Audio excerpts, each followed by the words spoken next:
Kusnetz? Yes. Okay, Yes. I want to make sure I get that right. Okay. Kusnetz. Okay, now worked in a commercial photo labs doing optical. It's stated EFX. Is it pronounced effects or is Effects. Yeah. it? So multimedia forex, stuff that Photoshop does before Photoshop existed. Are you guys ready to Okay. open up the waiting room? Yeah, here we go.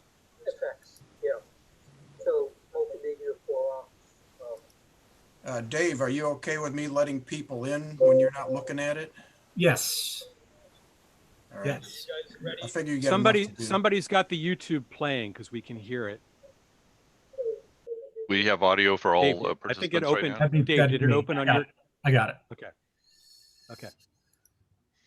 All right, we are streaming to YouTube, and so we will have just a second, and we will start.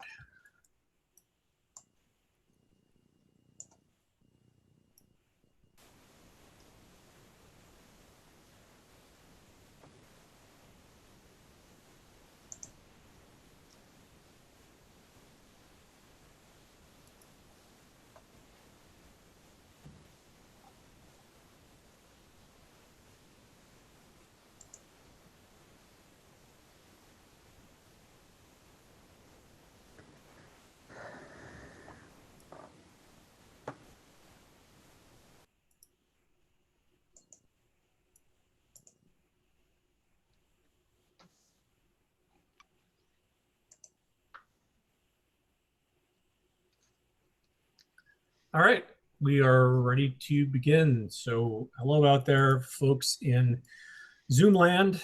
Welcome to our second workshop. And without further delay, I'm going to kick it over to Rick Chomsky, the workshop coordinator. Thank you, Dave. Our workshop is using Photoshop to colorize your black and white stereo cards. It's being presented by David Richardson. He's the author of Restoring and Tinting Vintage Images. David has colorized hundreds of stereo images using techniques he will demonstrate. His images have appeared on the History Channel, Discovery Channel, PBS, as well as Random House and Penguin Books. Over to you, David. Thanks, Rick. Appreciate that. So let's talk about what it is that I'm doing here and why it is that I'm doing it. When I started getting interested in stereos, I was about 17, and I started collecting them, and I was collecting the traditional black and white ones, and I love the black and white ones, and I still do. About 10 or 12 years ago, my wife gave me a copy of a book on Photoshop tips and techniques, and there was 2 pages in there that described how to be able to take and colorize an image using Photoshop. And it's like, I can't believe that was real. And I actually went and played with that, and I was really impressed with what it is that I did. So I started thinking about the old stereos that I had, and I was like, I wonder if I could do that with those. And I actually went out to the Library of Congress, and I found that they were downloading them. So basically, this was my goal. I wanted to be able to do this. Actually, let me take it out of the sleeve here, make it a little easier to see. I wanted to be able to do this, and I wanted to be able to have it's doing great. No problem. Yeah, the green screen on the green background in there is doing wonders. We'll take a look at that in a moment. But I wanted something that would actually be able to have the image in color in there as it may have been if there had been color photography. So I've actually taken and I've done hundreds of these cards in here and produced the physical cards. So what I'm going to do today is I'm going to show you the basic techniques and show you how quick and easy it is to be able to do that on here. So let me go ahead and bring up my screen. Let's talk about that on here. So let me come over here and let me just share the screen here. So here is a stereo card. This is actually one that's in the Library of Congress collection. And this is one that they actually had that's an original stereo piece in there. I actually took the originals from the Library of Congress and I downloaded them. So I made my own black and white cards out of there. But again, I wanted something that was in color, and that basically this is the goal that I wanted to be able to do. I wanted to be able to have this image as the stereo image in color to be able to see that.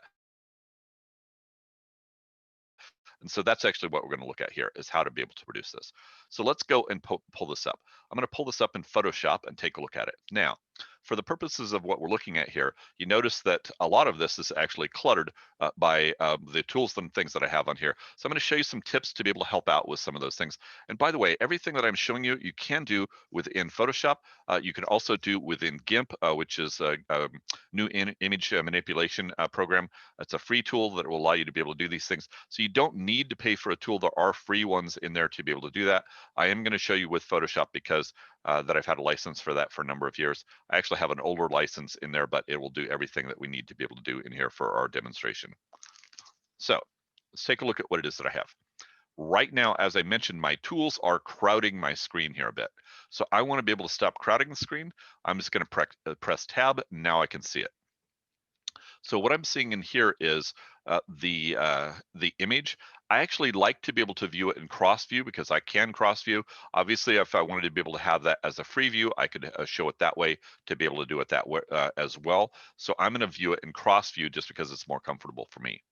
Now, I want to be able to zoom in on this image and to be able to get to some of this detail, and we want to be able to take a look at this. So let's actually look at this, and we're going to go ahead and zoom in. Let me come over here, and we're going to zoom in on the left one and the right one. I'm just going to focus in right on Sherman's head here. Let's do the same thing over here. I'm going to zoom this one in, and let's bring this over. Again, my tools are blocking the way, so I'm just going to go ahead and press the tab key on my keyboard. That will unblock it. And now if you're able to see it, let me actually try this on my own here.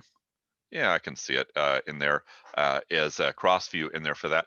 Obviously, you may need to adjust that and move that around a little bit. Show you another tip for this.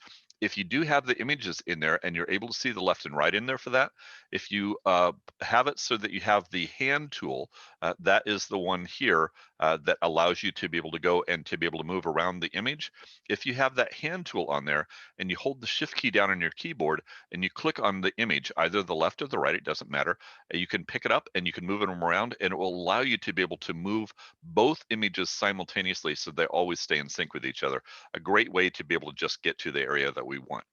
We're going to focus on one of these, and I'm going to show you how easy it is to actually be able to go in and to be able to colorize these. So with that, what I'm going to do is that I'm going to go in here, and we will actually just go over here, and let's actually take this one and make this one full screen.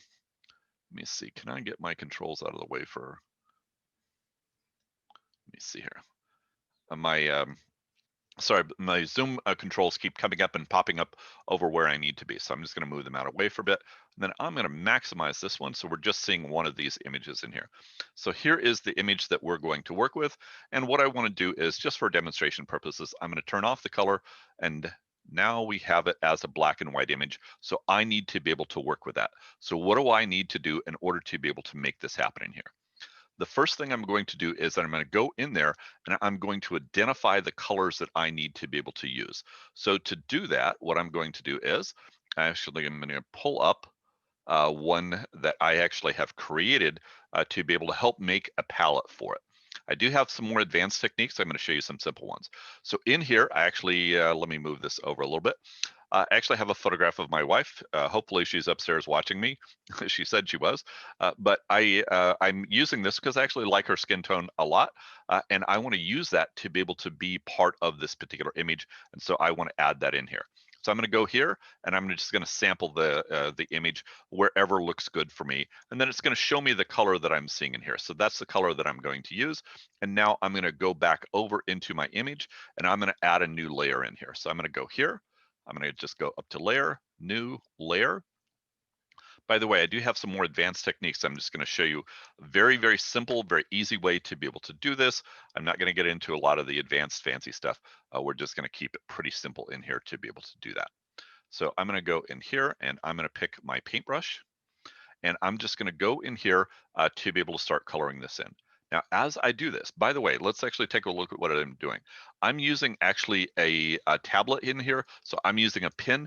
You can use a mouse. So if you want to use a mouse to be able to do that, not a problem, you can do that. There are some advantages to using the pen though in here. The advantages with the pen is that when I go in here, that I can, for example, if I'm using the mouse in here and I start to be able to draw, I'm drawing a thick line. If I'm doing it with a pen, I can do something that is very thin and then press it down to be able to do it thicker and thicker when I need it. So in my case, what I'm going to do is that I'm just going to go and I'm going to outline the area that I need to be able to do it. And then I'm just going to go in here and I'm going to fill this in. And then I'm going to backfill the color in here for what it is that I'm missing. And then I'm going to do the same thing for the other areas. Now, don't worry that I'm covering it up right now. We're going to fix that in just a moment. Right now, I just want to get that solid layer of color down for what it is that I'm doing. So those are the areas that I'm looking for. Now, over here in my layer channel, I had added a new layer into there for that. I'm going to take that and I'm going to convert that over. There are 3 ones that I can use in here. I can use soft light, I can use color, and I can use overlay. Those will help me in different ways. So if I use the color one in here, that it's a little harsh for what it is that I'm doing, perhaps not the best choice in this particular example. Overlay, yeah, not quite what I'm looking for in there. And then if I use soft light, I'm going to get a much more realistic. So that's more of what it is that I'm looking for. One of those 3 is going to be able to do what you need typically for that. I'm going to go in here and I'm going to do a couple of things in here. I'm going to go in, actually just make this a little bit smaller. And I'm just going to just erase some a little bit from the eyes in there. And then I need to go and start doing the next color. So I did the first color in here, and I use that to be able to get that off of my wife's skin. I need to be able to do other things in here. So we're going to focus on just this area that we're looking at. I'm going to do the hat. We're going to do his beard and hair. We're going to do his uniform in there. And we're going to do the gold buttons and the gold area on here. So those are the areas that we're going to focus on. So I'm going to come back over here, and I actually have pulled those up. I have those available in here. So I have the principal ones that we need to be able to do. I can see the gold buttons, the uniform. I pulled an image of a woman with red hair because that Sherman happens to be a redhead. So I need red hair to be able to match that. And we're going to use this to be able to match those type of colors for what it is that I need. Then after that, what I do typically is that I will make, and let me just go ahead and close this. I will make a palette in here that will have the colors that I typically use in here to be able to do that. So in this case, I'm actually creating those palettes in here just one at a time to be able to pick those, and I'll show you how to be able to do that so we can do that. But typically I would go in there and I would actually just do them on there as I'm going in and just have a palette. In fact, I have, this is a simple palette that I have in here that has maybe 20 colors. The palette that I use for most of the stuff that I do commercially and stuff has about 80 or 90 colors in there for that. So I actually have a lot of them in there to be able to do that. I'm just gonna go here and make a brand new layer. You can name this if you want. So we can say this one is hair if I want to be able to do that. And then we're just going to start painting that one in just like we did before. I'm going to just resize this a little bit and we're going to do it. Now we can do it like we did before and we can color it in there, or I can actually start to move it over. I know that soft light worked well. I'm going to move it over to soft light and I'm going to start painting it in with soft light rather than painting it in with the regular. So I'm just going to do that. And we're just going to go kind of quick just to be able to do this. Typically, though, to be able to do this isn't going to take me much longer than I'm demonstrating it here. To be able to do this full image probably would take me a couple of hours to be able to do it. It does take a little bit of time. Now, as I'm looking at that, to me, it looks a little bit harsh. It looks like that I have a little more of the red in there than I'm really looking for. So I'm actually just going to soften this down a little bit. Let's just bring that a little bit down so that it's a little bit more natural to be able to do that. And then we're going to move on to the next one. So I'm going to do the same thing in here for that. I have the uniform in here. I can pick that up from here. So let's actually just go find a place in the uniform. It's going to pick up the color that I want. I'm going to come back over here and we're going to repeat the same thing again. So we're going to go over here and we're going to create another layer. This is going to be for the uniform and the hat. If I can spell, which it doesn't really matter since I've actually already done this one. This is just demonstration. So I'm going to go in here, make this slightly larger in here, and then I'm just going to color this one in here. And again, I can do those so it is showing the full color, or I can do it as a soft light depending on what it is my preference is. I'm just going to quickly move these. I'll show you something in here. One of the things that I hear a lot when I talk to people about this is like, well, I can't do that colorization because I can't even draw a straight line. So how would I do that? First off, when you're doing images in here, most of what you're wanting to do is not a straight line. Mostly you're wanting to be able to draw in curves in there. So a straight line doesn't really matter in there, but I'm going to show you a trick for straight lines here in a moment. So I'm just going to color these in, and I'm not going to worry about the buttons. I'm just going to go down as far as what we can see. Obviously there's more. I'd need to scroll down, but just for quick demonstration purposes, because we only have a short time in here, I'm just going to do just what I'm seeing on the screen. So I'm going to go in there. I'm going to fill that one in. I'm going to go in here, take up the slack for what it is that I'm looking for. Now, I want to change this over to soft light like we did before. Let's take a look at that. As I'm looking at this, not quite what I'm looking for. I'm looking for something a little more dynamic. Let's see what we can do. I'm going to go up to layer. I'm going to go to new adjustment layer, and I'm going to do hue and saturation. I'm going to add that as a clipping mask. What it's going to do is it's just going to focus on just the area that I colorized below that. So I can now saturate this and bring the color up on that, and then darken that up a bit. And now let's actually take a look at that before and after. Now we're starting to see some noticeable differences in there. I do notice in here that I do need to be able to get the hair again for that. Let's actually change this here. Let's bring this up. Let's get back to the hair there. I forgot the hair behind at the back of his head. Let's actually do those real quick. There we go. Put it back into soft light and bring that back down to where we want it. All right, now we need to be able to do the buttons. So let's go over there again. We're going to pick up the buttons on here and we'll do the buttons. And that's about as far as we'll go today. So I'm going to go ahead and get a color for the buttons. Come back over here. We'll go back in, layer, new layer, and we'll do brass. So the brass area that we're going to do is actually, I want it on top of the uniform there. And I don't want, actually, let me undo this. I made a mistake. Let me put that right here. Okay, that's where I want it. There we go. And I'm going to do this one. I'll just do this one real quick. I'm going to do these guys here to be able to do them.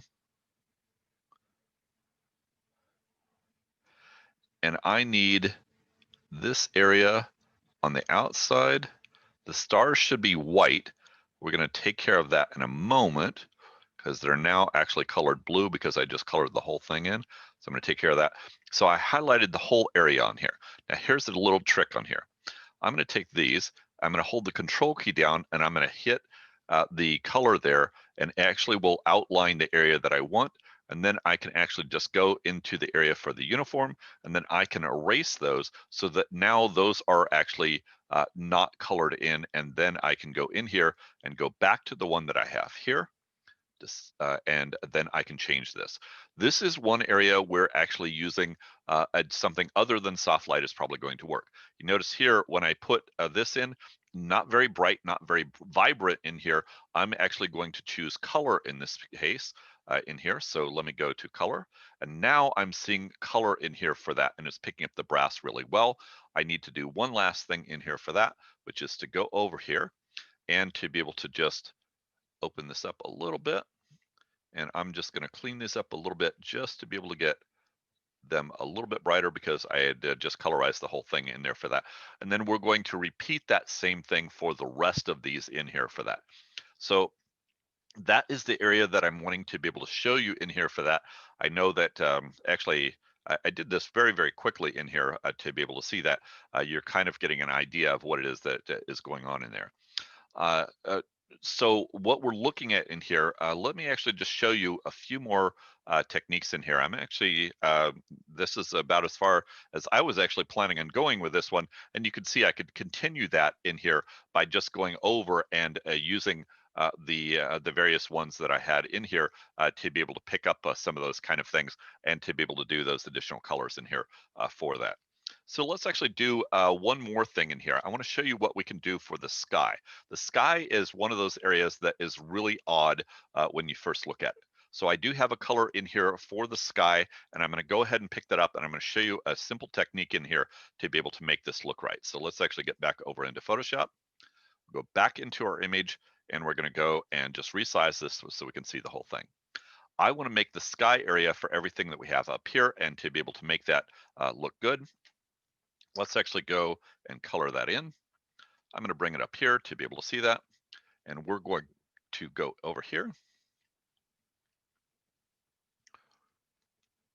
I'm going to increase that a little bit, and let's actually start coloring that in. So I'm going to color it in right here. Oops, I see my problem. I need to go and create a new layer. I forgot to do that. That is going to be very important, and we're going to use that in just a moment. So let me bring it up to the top, put it right there. Let's go ahead and do that. New layer, sky. And then I'm going to just color this one in. So let's hide those tools so we can see this. And I'm just going to do this very quickly in here to be able to do that.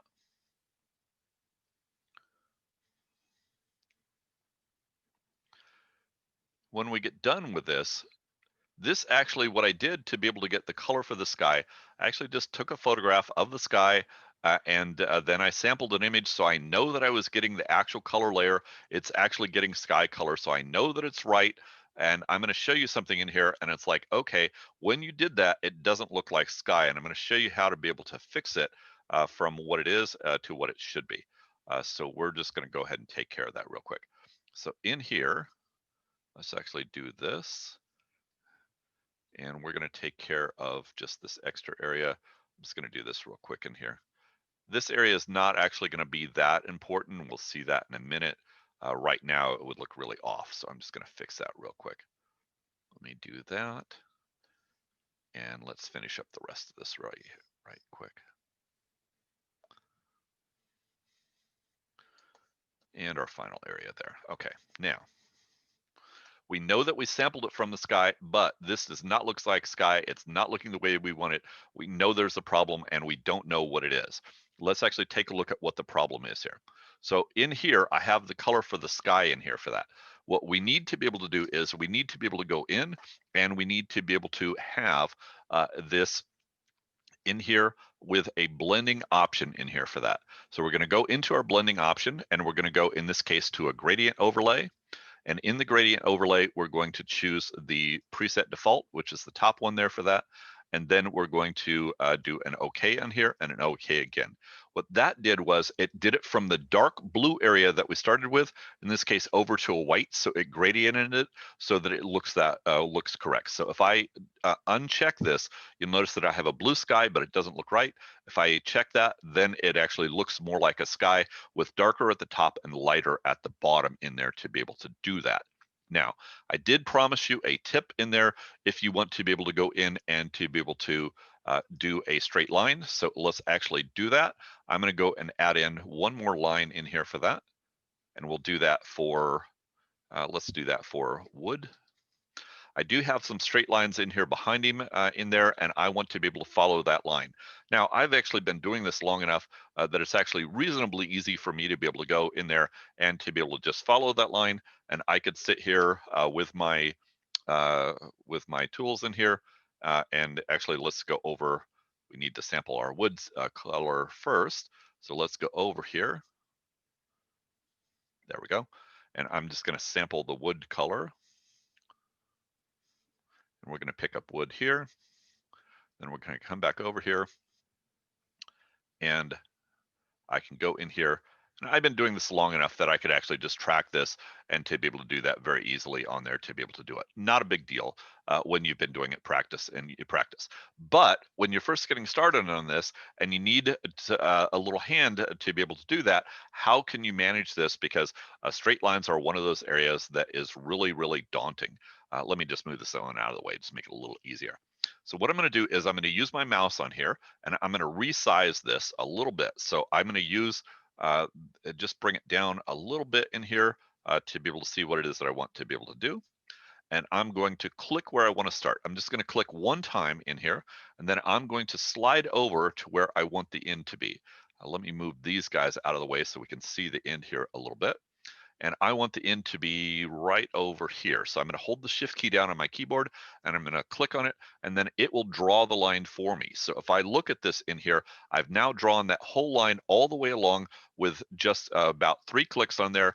Click for the left, a click, actually 2 clicks, a click for the left, a shift key, and then a click for the right, and it drew the entire line in there. So very, very easy to be able to do that type of thing. So as we're looking at that in there, that is my presentation. I'm trying to keep it to the time we have. We have a few minutes left. If there's questions or things, I'd be happy to be able to answer those. If there's anything that you want to see, any additional things, just feel free to let me know as well. So Rick, have you got questions or things that I can help with there? Rick, I'm not hearing you. You're muted. Oh, okay, so I pop back. We can take questions in the chat. We can give a round of applause for your exciting. Oh, thank you. Yes. Where is the audience? There we go. All right. Yeah. He's out there. So yeah, if anybody has any questions, or if you want to raise your hand, you can hit the little icon in the participants window, and that'll bubble you to the top, and we can grab you.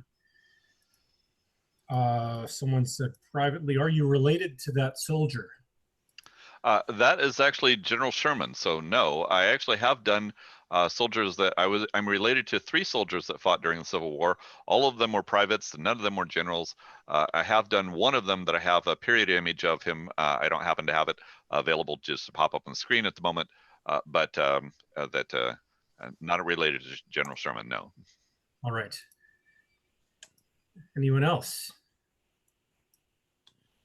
Yeah, David, when you use that gradient tool for the sky, it Yes, sir. works if the sun is at that horizon. If it's on the opposite side, behind you, you might want it dark at the bottom. Can you flip that gradient tool Yes. over? So what you do to be able to do that, let me go ahead and bring my screen back up. I'll show you what you do. It's actually, you're not going to flip the gradient. Well, actually you can flip the gradient. But what you're going to do in here, the easiest way to be able to do that, and my screen, of course, wants to be able to hold, there we go. You just change which one that you have on the top. So if I want it to go from dark to light, I would set, and I need to be able to just change this for my sky so I can pick up my sky color here. So let me just put it back to sky. So if I wanted to be able to go from the top to be dark and the bottom to be light, I'll have it blue and white here. If I wanted to be able to go the other way, then I would do it here. When I'm in the blending mode to be able to do that, I can adjust that straight in the blending mode. So if I go back over into the blending mode in here for that, inside of the blending mode, there is an option in here for the gradient to be able to do a reverse. So you just pick the reverse and it would do the same thing. If you got it the wrong way to be able to start with, you can just do the reverse and fix it. All right, thank you. Other questions? There was a question where they asked what the other piece of software was that you used. Yep, GIMP. New image, GNU, new image manipulation program. It's a free tool. It will do everything that you could do within Photoshop. It does the layers. It does all of the blending modes, everything that I've shown you in there. The interface is a little bit different, but it actually will open a Photoshop file. So if you have a Photoshop file to be able to start with, or you need to be able to save it in that format, you can do it. Free tool. There are 2 somewhat related questions in the chat. Okay. One is, do you need to colorize each side separately, or can you duplicate? And the other question. is, can you talk about how the grayscale determines the shade of the color? Great question. So let's actually talk about left and right. Sadly, that you do have to do them separately because they are stereo images, there are going to be differences. So for example, that if I'm looking at the images here of Sherman with the horse in here, where the horse lines up in relationship to the cannon, because it's farther back in the image, there'll be more or less of it appearing. And because of that, you cannot just pick up the color from one side. They will not match. Do not try it. I've spent hours and hours trying to be able to get it to do it, and it's actually just much faster to be able to colorize it. What does the color tell you? That it tells you whether it's darker or lighter. It's not going to tell you what color it is based on the grayscale. There are some programs that will do an interpretation based on the grayscale and it will try to produce something. they're still a work in progress. You're going to be able to get somewhat of a colorized image, but looking at that and then comparing that, for example, to like the one that I have over my head and my background here, you're not going to be able to get to that level. Actually, let's do this. Let's actually turn the ones here that I just played with, and let's put it back to my full color one that I have on here. And you're not going to be able to get to this level using the colorized ones, the colorization programs. You need to be able to do this by hand to be able to get there. Maybe there someday, but it's not there today. Okay, so we had another question. Someone wanted to know the name of your book. Sure. It's actually, do I have a copy of it here? I thought that I had a copy with me. Yes, I do. They also want to know the free Photoshop. Yep. So the free Photoshop one is what I had mentioned in there, new image manipulation tool, GIMP, G-I-M-P. And then this is my book. It's Restoring and Tinting Vintage Images is the name of the book. It's available on Amazon. You can pick it up there. I wish that we were live. I do offer them for sale live in there for that, and give a discount over what they are selling them for on Amazon. But it is what it is here today. So that's what it is. And I just put the link to GIMP. It is gimp.org, and that's in the chat if anyone needs to get it. Thank you, Eric. Appreciate that. All right, that is about my time on there. So I want to turn it back over so that we can move on. And thank you for your viewing this here today. If you do have any questions for me, you can reach me, David at Civil War in 3D, or you can just visit my website out there. Lots of examples of these stereo cards and things on my site if you want to be able to go and to be able to pick some of those up. Or if you just want to ask a question, it's got our phone number, it's got our email address. You can just pick me up from there as well. Thank you. Appreciate it. Thank you, David. That was a wonderful presentation. I kept it right on time, didn't I? Yes, I saw you looking up at the clock. I told you, it's like, I'm pretty good at getting my time on. All righty, where's Jay? Hello. Ah. All right, you want to take it away, Rick?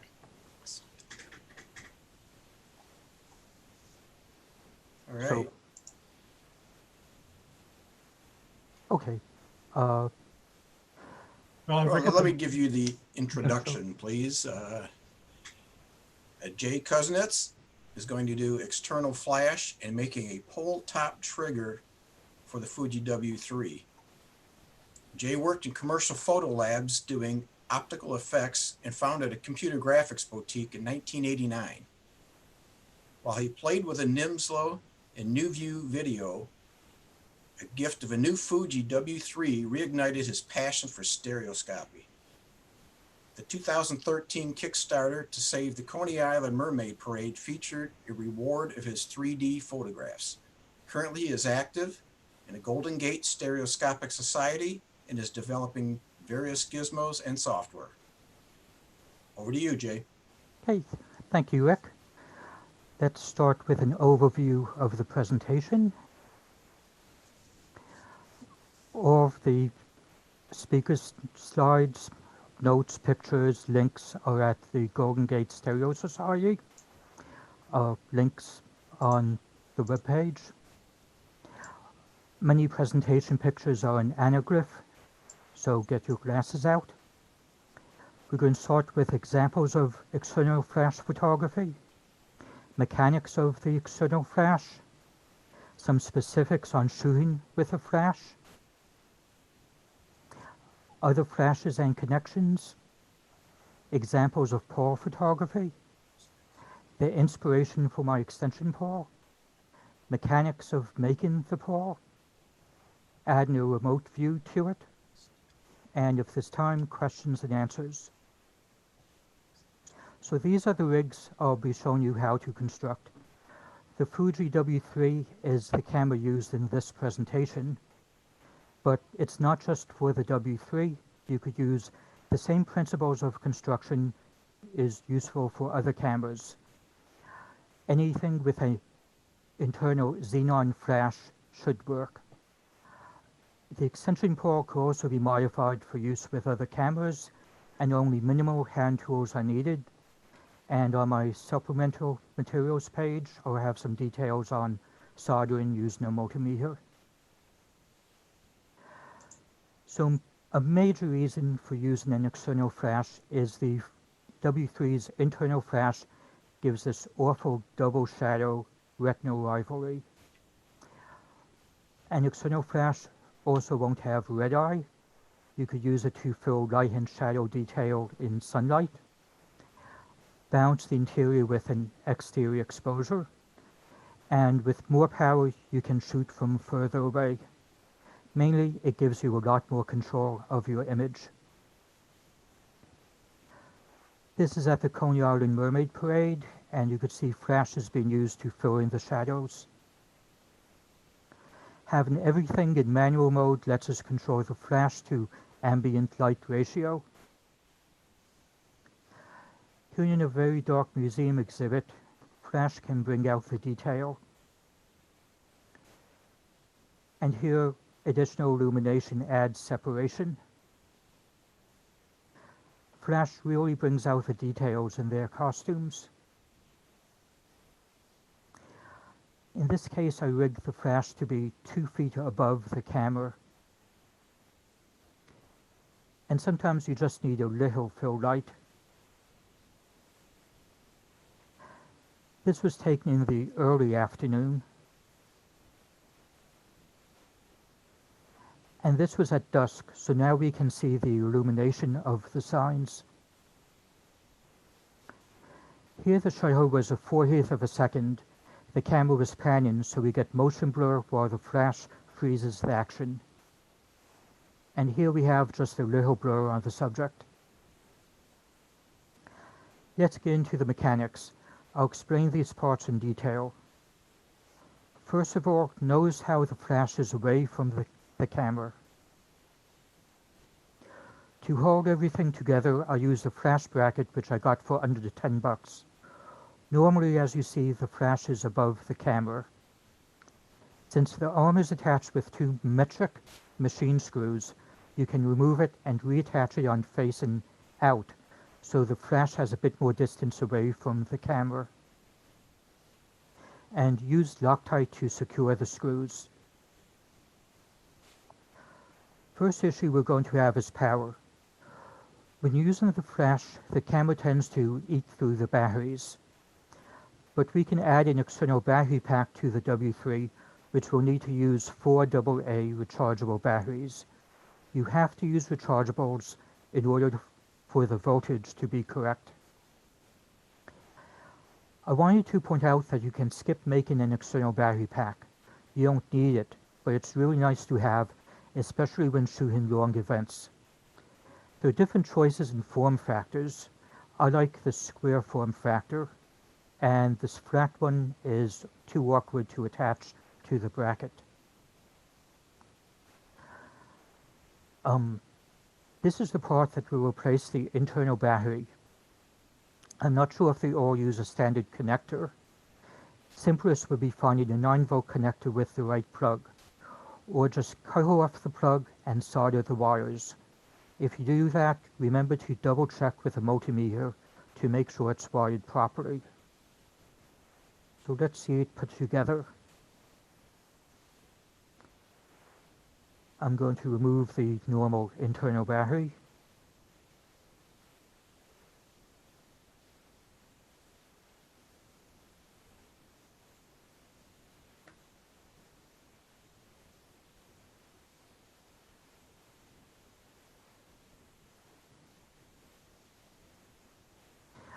So the Fuji has a little rubber gasket that you move so you have room for the wire to extend.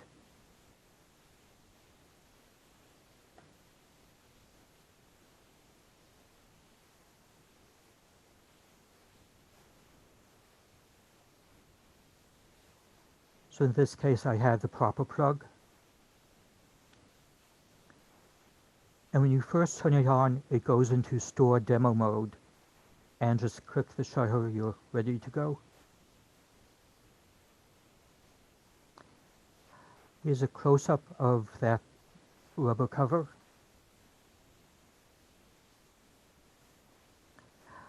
I just use duct tape to attach the battery pack. If you use Velcro, it's easier to replace in the field. I haven't done formal testing. I think I get about 60 shots or so with the flash and about 300 shots without the flash. Eneloop's a recommended brand, and I have not tried Amazon Basics, which is about half the cost. And IKEA makes batteries that are thought to be rebranded Eneloops. Those are just $7 for a 4-pack. And for spare batteries, this holder is really nice. You could put the used batteries point size down so you know which ones are used and not. We're going to connect the camera flash to the external flash with optical fiber.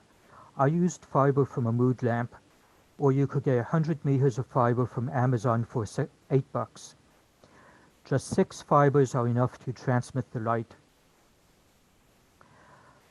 We're going to cover the fiber with black duct tape to prevent sunlight from interfering. When the camera flash goes off, light travels through the fiber to a sensor on the flash, which triggers it.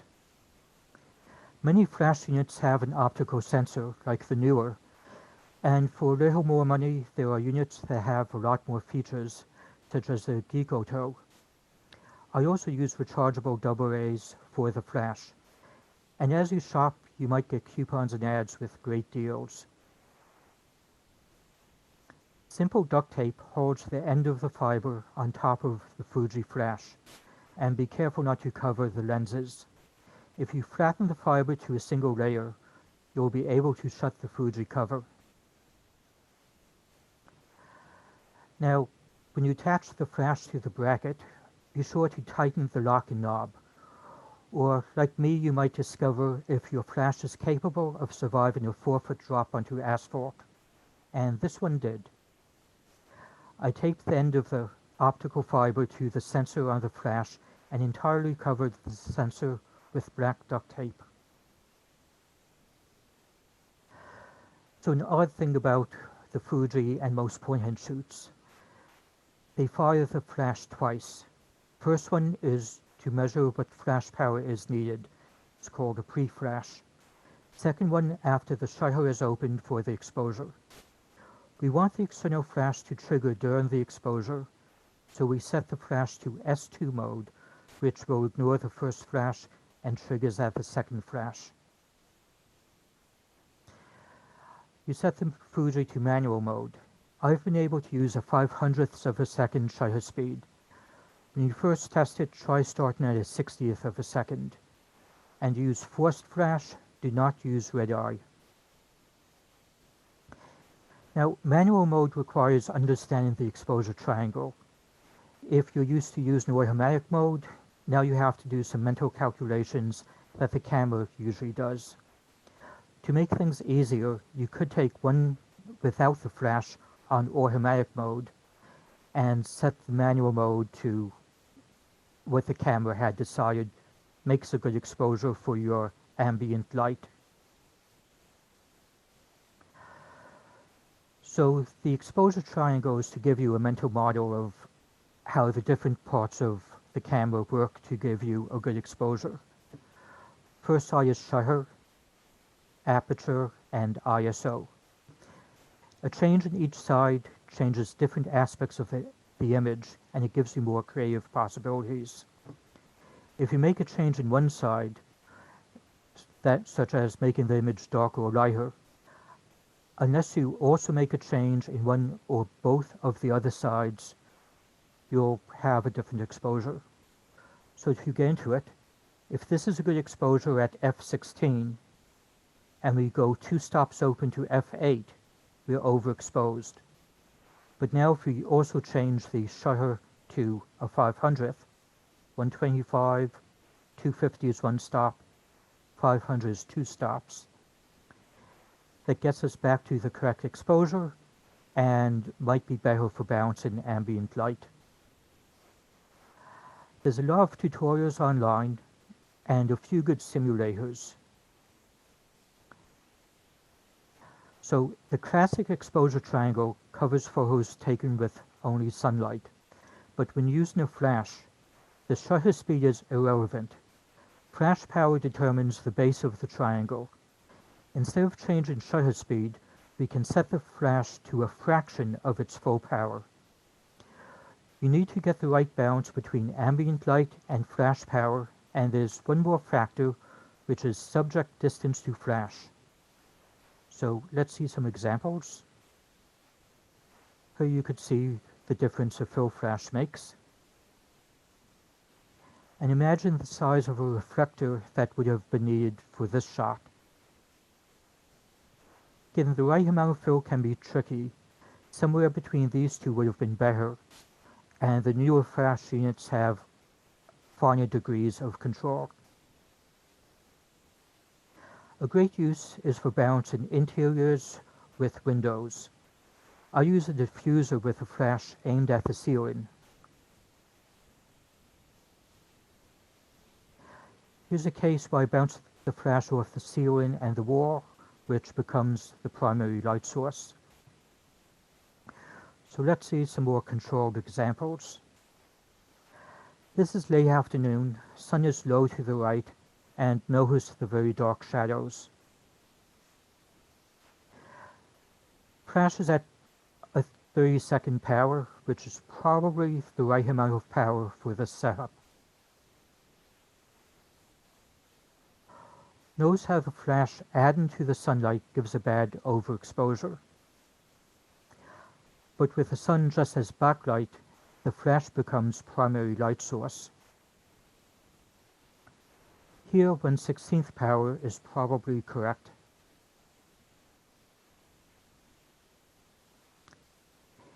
Here at 10 feet distance, a quarter power is overexposed. But if we move the subject to 20 feet away, a quarter power gives the correct exposure. This is the inverse square law in action. Twice the distance requires 4 times the power. But what if we need more power? These old units are often called hammerheads or potato mashers. Before you buy one, read the manual carefully, as there's some odd things about these old units, especially with the connections they use. We're going to use an optical sensor to trigger the flash.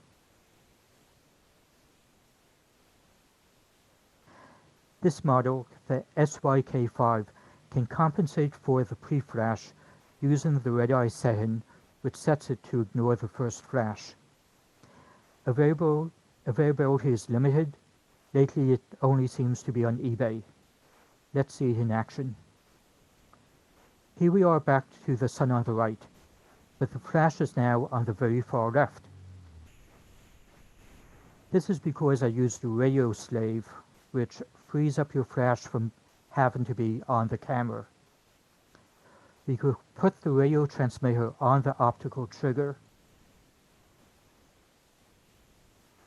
and one transmitter can trigger multiple flashes and can also trigger studio flashes, and this unit just costs $20. If you're using a model of Seagull or other flash trigger that doesn't deal with the pre-flash, we could use a flash to trigger it, a bit Rube Goldberg. Optic fiber goes from flash to the optical trigger, and this might be more reliable than the SK5. There's been some forum posts about that. And that wraps up for flashes.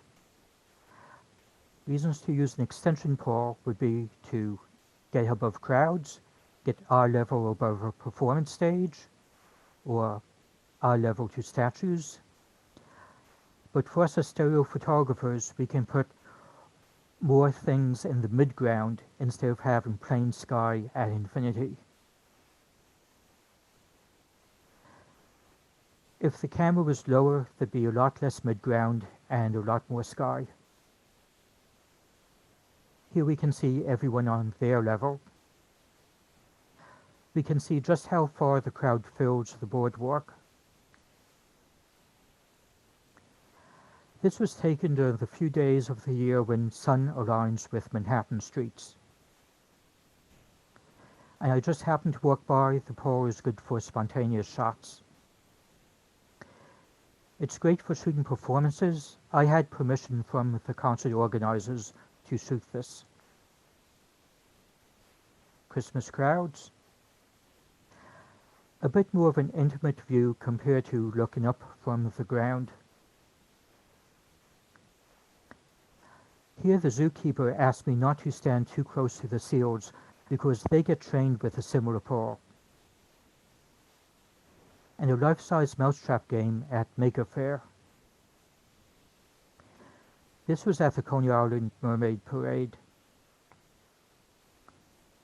I have to give credit to this man. Yes, Polster is his real name. Seeing this at Maker Faire inspired me to pick up the pole at Home Depot and build my version of the shutter trigger. He did have an elegant solution worth looking at his patent. And I recently contacted him. He no longer sells these. Let's see some video of it in action. As you see, pushing a button on the center lets you extend it from the middle.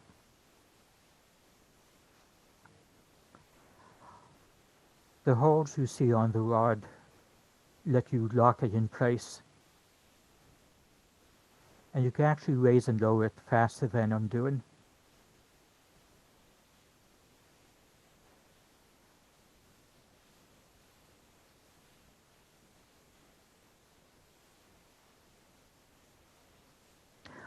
So you see the string on the side.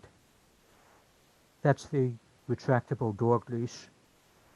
And I pull it to activate the shutter.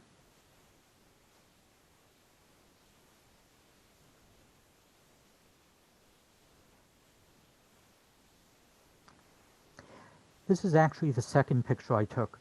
After the first, I lowered my pole to look at the image. I had to adjust my aim a little. So the parts, we start off with a Shoreline Easy Reach, a paint roller handle, a tripod, erector set parts, Velcro, hairband elastic, kite string.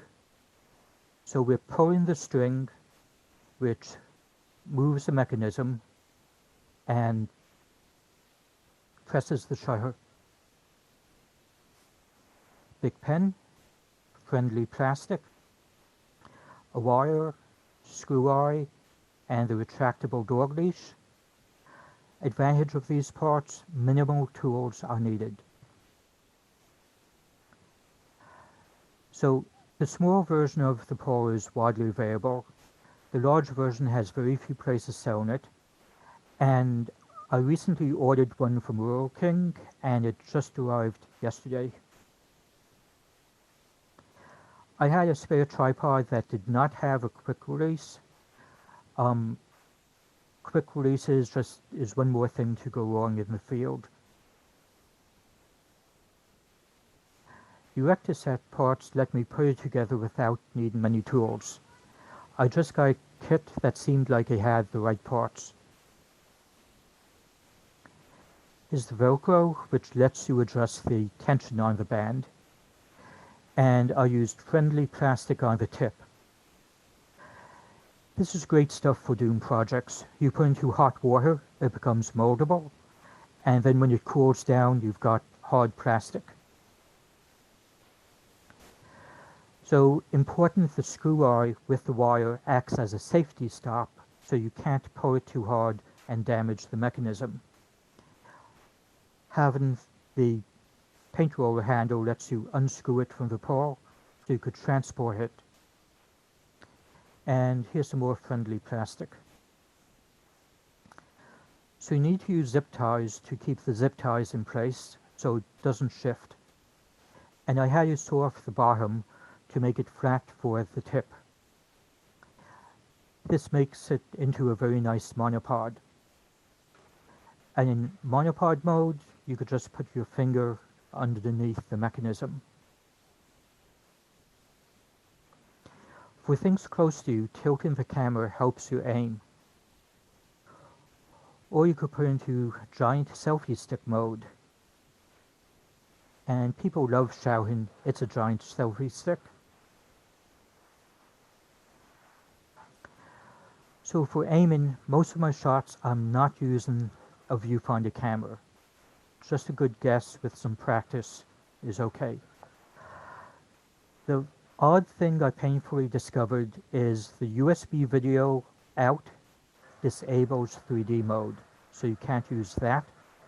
HDMI mode does not seem to work with live view, so I use this camera that has a focusing lens for the viewfinder. At the bottom, I add a monitor from a car backup camera, and you can see here the W3's display. And I make a hood out of craft foam to cut down on sun glare. This is a battery pack that I got from Radio Shack's goodbye sale. You could get a 8 battery holder and use IKEA batteries. The 9-volt that runs the camera is in a bag here, and because an extra 5 feet of wire dangling would just be a nightmare to deal with, this zip rig is the only retractable cable I found. It's attached top and bottom, not in the center. As I mentioned, reflections and glare are an issue. The double stick tape holds the craft foam box to the camera. So I built this in 2001. If I was to build it today or make improvements in the future, I'd probably use a wireless camera. And instead of a monitor, some form of virtual reality goggles or first-person video from drones might make a better viewfinder. So, thank you for attending. We could talk about this in the Facebook group. And if we have time, any questions? I might have answers. Yay, mass applause, yay. Wacky stuff. The other audience is gone somewhere. Very interesting stuff, Jay. I think everybody in the chat was very impressed by the craftsmanship there. Yeah, it's pretty easy to make yourself, and this whole slideshow is in the supplementary materials for your reference. How much, in the question from the chat from Linda Nygren, how much does the loaded pole weigh with the W3? Without the video camera, it's pretty light. I think it's only like 3 or 4 pounds. The batteries for the camera really weigh down the viewfinder camera. Okay. Did you ship that to California, or did you take that in your carry-on luggage? That drove across the country. Oh, okay. And I ordered a new pole for New York because they don't ship to California. Of course not. Let's see. Someone calls you the MacGyver of 3D. Thank you. That's exciting. The old MacGyver or the new one? Oh, there we go. Okay. If anybody, I guess, has any questions that they want to say, they can raise their hand in the participants window there. Or we can even just, you can unmute yourself if you would like to ask a question. I got it. Go ahead, George. I'm just curious. I've had good luck with using the slide Capital because it has a PC, has a hot shoe and a PC, and using the flash, it sends electronic and it'll fire electronic. But I'm having trouble. I can't get it to shoot flash bulbs.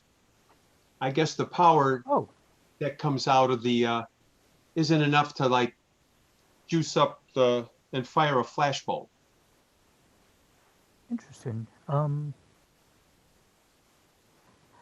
know Martin. Yeah, I've never tried flash bulbs, so I imagine there's somebody working on Arduino circuit.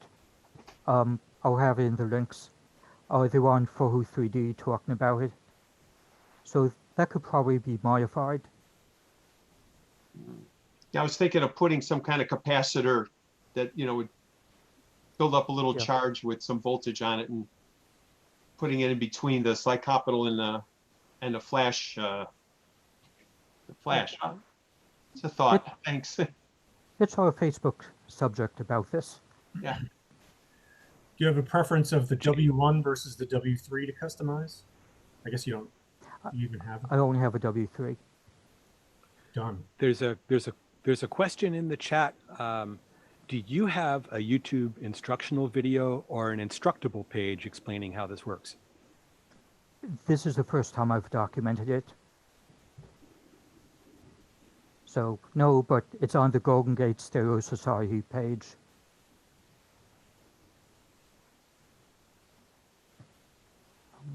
You got a lot of compliments, Jay, Thank you. and it was so thorough. That's probably why there's not a lot of questions. Yeah. I beta tested it with a few people who kept adding things. Did your neighbors ask you funny questions when you kept just taking pictures out there with the pole? And that's how I discovered a neighbor was working on Second Life. Oh, okay, in VR. Yeah. Cool.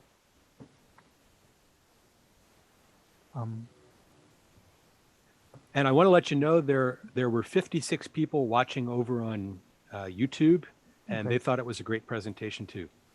Thank you. Yeah, I'm glad I've been able to give back.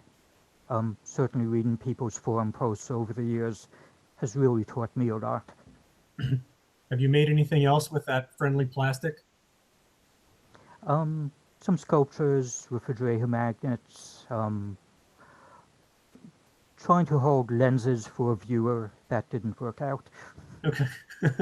How much is this the first iteration of the project? Like, did you have to do a lot of tweaks to it? I know that's pretty much it.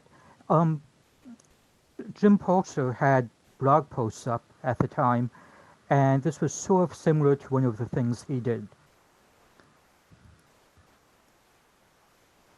All righty. Well, I think we're perfectly on time. So I didn't find the applause still, but again, for both of our folks, a big virtual round of applause Thank you. for David, Robert Richardson, and Jay.